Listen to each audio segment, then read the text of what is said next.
This is AI.R.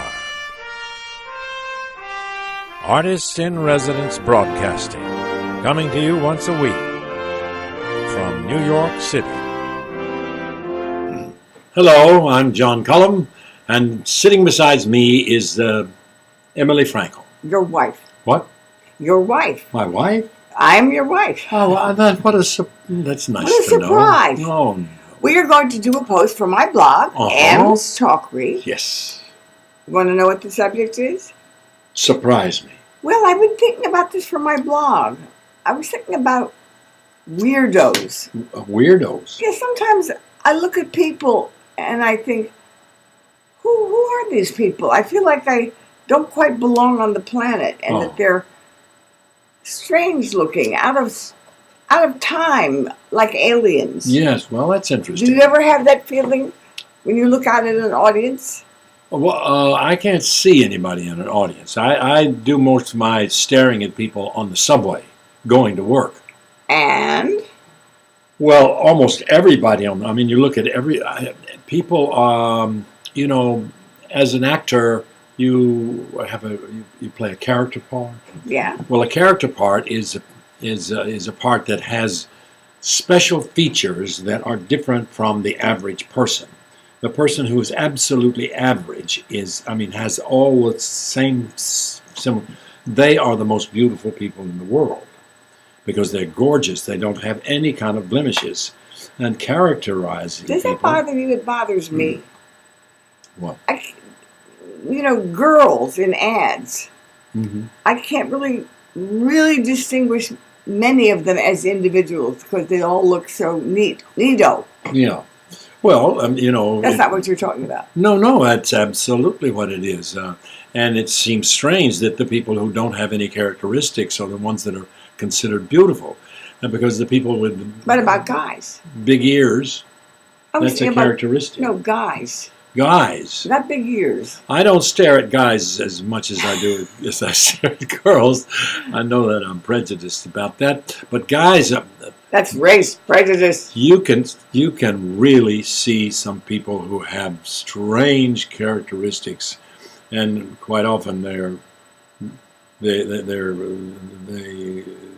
look like they're going to work or something, and they're carrying a lot of regalia and strange looking stuff. That helps them look peculiar. Do you think that maybe looking weird, looking like an individual has become more and more important, and that guys who are wearing earrings and odd-colored hair and long-haired guys and weird-looking clothes, do you think that's just become more voguey?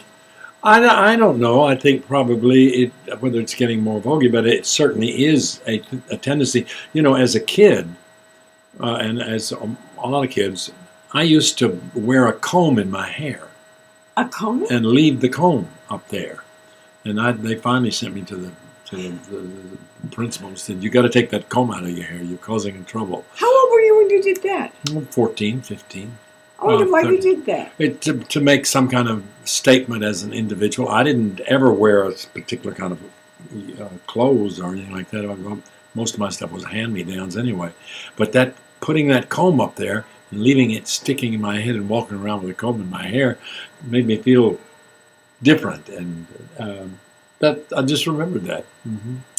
And I suppose that people who... when I was little, always when I went to school, I wanted to look like everybody else. Uh-huh.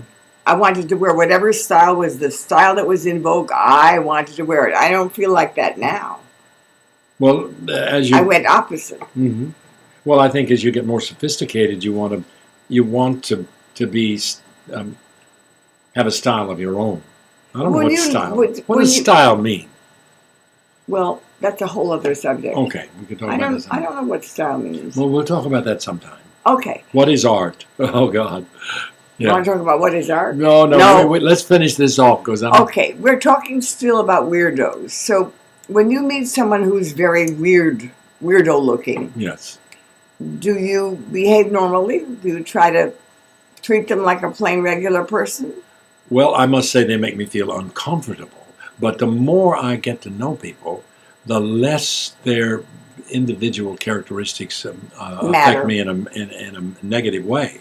Some of the most interesting people that I know I would have termed weirdos when I first met them. That's interesting. Yeah. Am I a weirdo? I refuse to answer that. Answer that. You are my weirdo. Okay, you were my weirdo. Yeah. Thank you, John. I think we've done this subject. Okay. Talk to you next week. This is John Cullum signing off for Emily Frankel. So long. This is AI.R. See you next week.